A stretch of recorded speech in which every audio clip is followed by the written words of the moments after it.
The dispatcher went silent. I could hear the hum of the line, the faint scratching of a pencil, then nothing. "Sir, what's your address?" he asked finally. I told him. He hesitated. I heard the breath catch in his throat. "That's impossible," he said quietly. "We have units there now." I frowned. "No one's here. I'm standing in the kitchen." Another pause, longer this time. I could almost feel him recalculating, weighing what to say. "I know," he whispered. "They're processing a crime scene. The victim's body was found in your bedroom." The world shrank to static.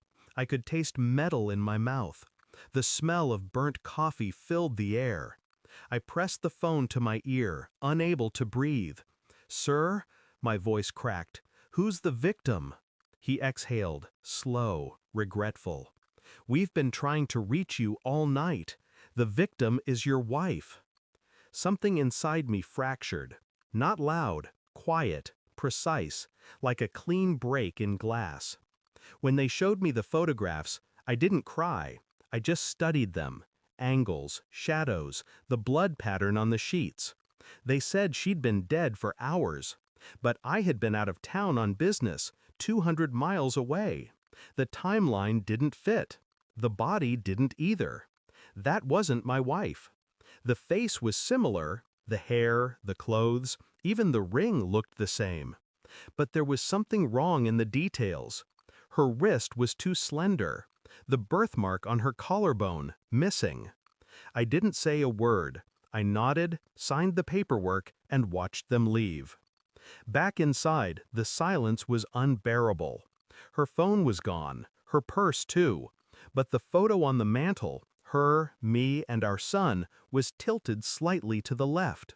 She always left it straight. Always. That's when the dread turned into understanding. She wasn't missing, she had vanished. I moved through the house like a ghost. Everything looked the same, yet nothing felt familiar. I checked her browser history first, then her text backups, the cloud, the hidden folders. She was meticulous, but not careful enough. There were messages from an unknown number, short, coded, intimate. Same room? Always. He'll never know. Each word tightened a noose around my chest. I traced the IP addresses. One linked back to a local hospital, the pediatric wing. My stomach turned cold. That's where she took our son last month.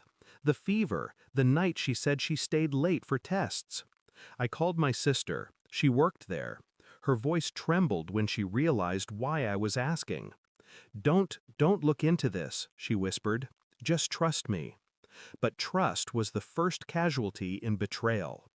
That night, I pulled my son's medical file, his blood type, then mine, then hers. It didn't match, not even close.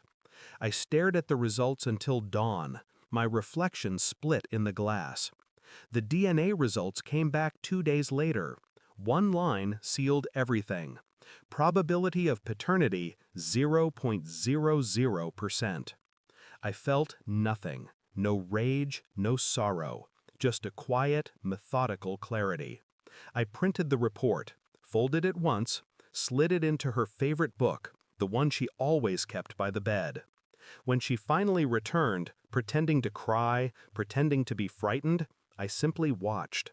She hugged our son too tightly, avoided my eyes. "I don't know what happened," she whispered. "Someone broke in." Her voice cracked on cue. I asked her if she was tired. She nodded. I told her to rest. Minutes later, I heard the gasp, the sound of pages turning, paper trembling. She came downstairs holding the report.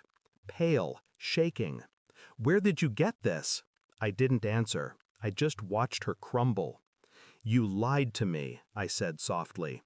She stammered, tried to speak. Her words fell apart. "How long?" I asked. Her silence told me everything. I stood, calm, deliberate, picked up my jacket, my keys, walked past her without looking back. At the door, I paused. "You should tell the police who the body really is, before they realize you're not dead." Her breath hitched. What are you going to do?" I met her eyes for the first time. "Nothing," I said. "You've already done enough." Then I left her standing in the quiet ruin she'd built herself. I drove until the city lights disappeared in the rearview mirror. The night air tasted like freedom and rot. I pulled over near the river, watched the water twist under the moonlight.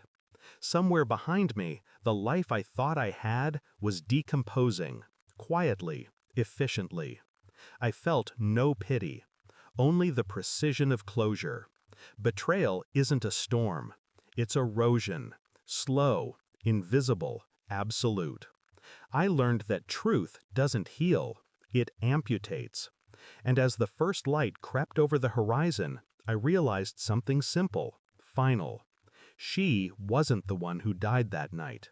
I was. And somehow, I was fine with it. Thanks for watching. Don't forget to like, share, and comment. Subscribe now to Cheating Stories Insight World for more amazing stories.